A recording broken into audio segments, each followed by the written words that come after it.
I wake up before the room does. That's the first strange thing. The silence isn't empty, it's attentive. The ceiling is high, polished, expensive in a way that doesn't try to impress because it doesn't have to. I don't reach for my phone. There is no phone. There is a button. I don't press it. Someone notices anyway. For one day, I am Kim Jong-un, Supreme Leader of North Korea, head of state, head of party, head of military. My name alone is a verb here. I haven't spoken yet, and already reality has rearranged itself around me. The door opens without a knock.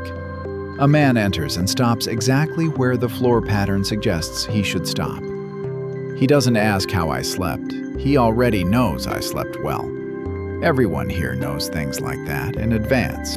Another person appears behind him, then another. No one bumps into each other. No one improvises. This is choreography disguised as obedience. Yesterday I was anonymous. Today gravity leans toward me. Clothes are laid out, not options, decisions already made in fabric. Breakfast arrives without a question mark attached. I notice the absence of consent everywhere. Not mine, theirs. Everything around me exists in a permanent state of readiness, as if the world has been holding its breath for years and I'm the reason. Security follows me without following me. I catch my reflection in a mirror and feel the mismatch immediately. The face is familiar enough, human, soft in places, but the title attached to it is radioactive. This power was not earned. It was inherited, enforced, maintained by systems older and heavier than my body. And now, it's sitting on my shoulders like a coat that doesn't belong to me, but fits perfectly anyway. That's the part that's unsettling. Messages begin arriving before I finish standing still. Military updates, economic summaries, international reactions to things I haven't said yet. Someone asks me to approve a decision involving thousands of lives using a pen that weighs less than guilt, but more than reason.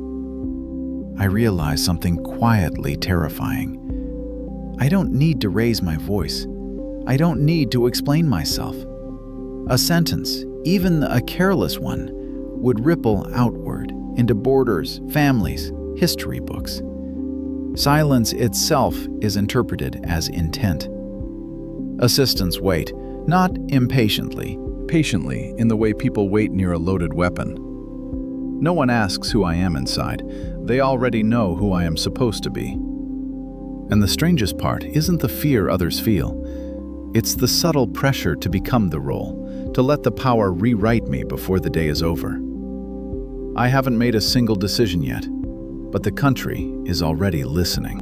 I remind myself early. This power is rented. 24 hours, no renewal, no legacy to protect. That knowledge loosens something dangerous in me.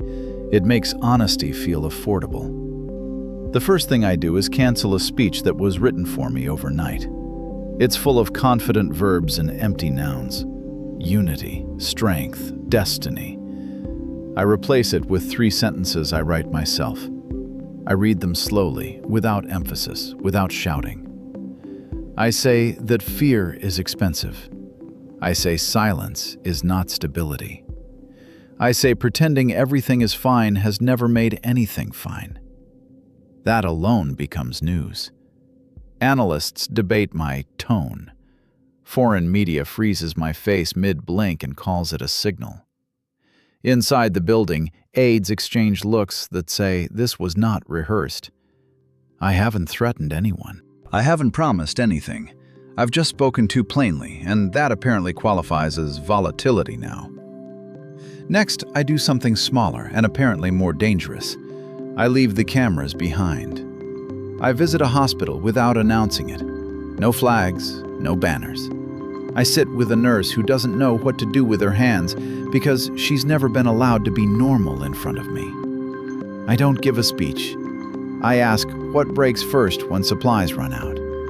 She answers before realizing she's answering. That becomes a problem later, but for 10 minutes, it's just a conversation. Somewhere, someone leaks that I appeared without warning. That phrase gets used a lot, as if showing up unannounced is a form of aggression.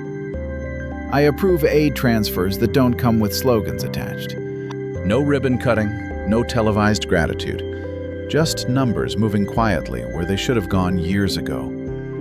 An advisor warns me this sets a precedent. I tell him precedents are only scary when they benefit the wrong people. By midday, the global reaction machine is overheating. Every movement is treated like a coded message. I stand still too long, markets twitch.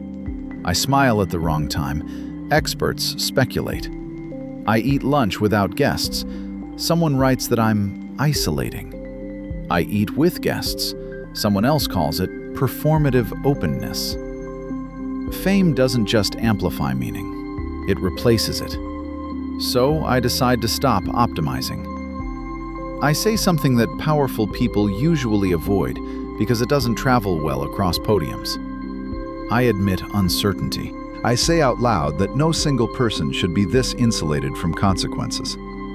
I say the system works very hard to protect me from reality and that it's succeeding too well. That sentence causes more alarm than any missile ever could. Internally, I'm advised to clarify. Externally, I'm accused of signaling weakness. Both sides agree I shouldn't have said it. That's how I know it was true.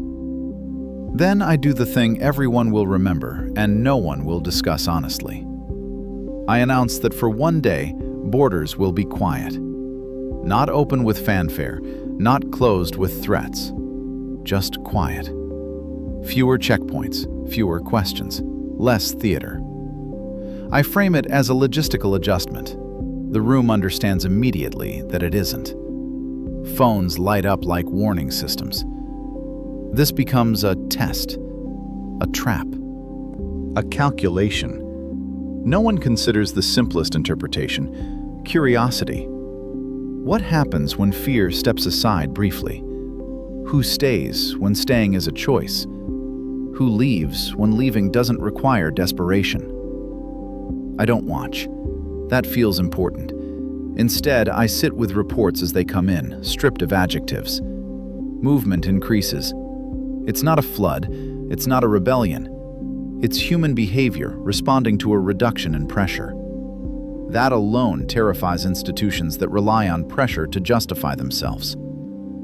By evening, the story has escaped me completely. Foreign governments issue statements about monitoring developments. Commentators argue whether this is sincerity or strategy. Some call it a threat. Others call it a performance. No one calls it what it is, an interruption. I find that part funny in a bleak way. Truth, I learn, doesn't matter much. Position does. The same sentence said by someone else would be ignored, punished, or pitied. Coming from me, it becomes doctrine or danger, depending on who's listening. As the day winds down, the anxiety sharpens. Not because I fear consequences, I won't be here for them, but because I see how easy it is, how little resistance power meets once it's already installed, how fast people adapt to any reality if it's presented confidently enough. When night returns, the building exhales again. Assistants wait for final instructions. I don't give any. Tomorrow, the system will reassert itself. Explanations will be issued, edges will be smoothed. The noise will settle into acceptable narratives. But for one day, I watched meaning bend, just because I was standing near it. And that might be the most dangerous thing I did.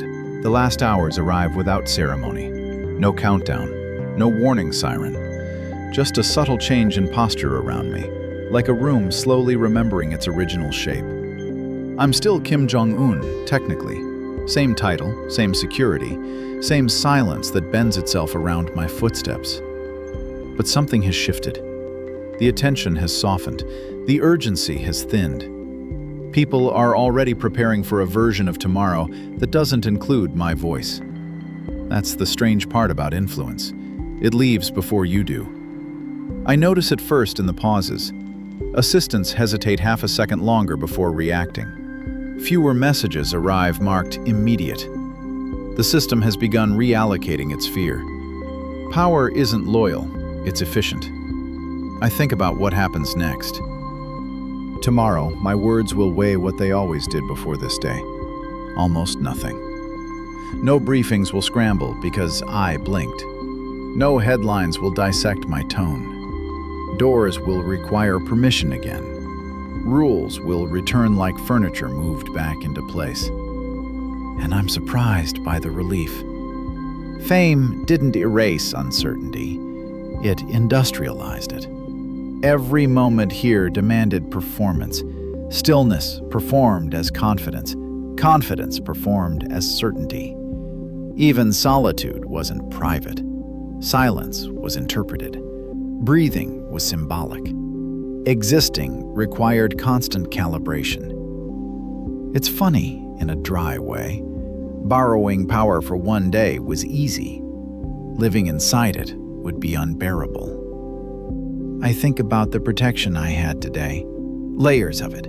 Physical, political, narrative. Nothing touched me unless it was filtered, translated, approved.